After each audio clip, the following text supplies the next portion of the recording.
అనంత కాలచక్ర ప్రవాహంలో 2025 సంవత్సరం కాలగర్భంలో కలిసిపోయింది. 2026 నూతన సంవత్సరంలో ప్రవేశించాం. గత 2025 సంవత్సరం ఆంధ్రప్రదేశ్ ప్రజానీకానికి అనేక చేదు అనుభవాలు మిగిల్చిపోయింది.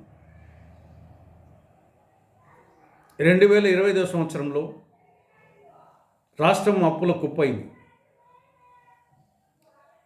సర్దుబాటు ఛార్జీల పేరుతో విద్యుత్ వినియోగదారుల మీద వీరబాదుడు బాదడం జరిగింది. రైతుల పరిస్థితి అగమ్యగోచరం. ఏ పంటకు కూడా గిట్టుబాటు ధర లభించలేదు. ఉద్యోగులు ఉడికిపోయారు, నిరుద్యోగులు నిరసించిపోయారు. విద్యార్థుల ఫీజు రీయింబర్స్మెంట్, స్కాలర్షిప్ బకాయిలు 6,900 కోట్లు అలాగే ఉండిపోయినాయి.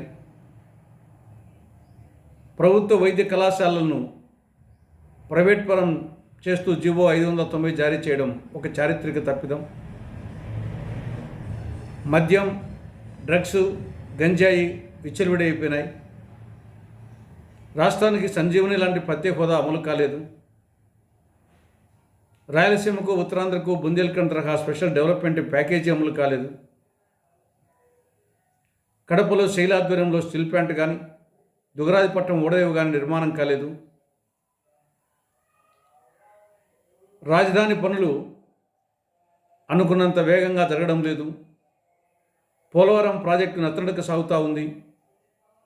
కనీసం కృష్ణానది యాజమాన్య బోర్డు కార్యాలయాన్ని తెలంగాణ నుండి ఆంధ్రప్రదేశ్కు రాలేదు. పోలవరం ప్రాజెక్ట్ అథారిటీ ఆ కార్యాలయం ఇప్పటికీ తెలంగాణలో ఉంది.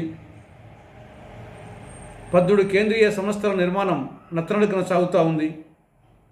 9-10 షెడ్యూల్లోని అనేక సంస్థలు ఇప్పటికీ ఆంధ్రప్రదేశ్కు రాలేదు. కాబట్టి ఈ విధంగా అనేక విధాలుగా 2025 సంవత్సరం ఆంధ్రప్రదేశ్ ప్రజానీకానికి చేదు జ్ఞాపకాలు మిగిల్చిపోయింది. కనీసం 2026 సంవత్సరంలోనైనా సరే పై సమస్యలు పరిష్కరింపబడాలని, 2026లోనైనా ఆంధ్రప్రదేశ్ ప్రగతి పథాన పయనించాలని కాంగ్రెస్ పార్టీ ఆశిస్తూ ఉంది.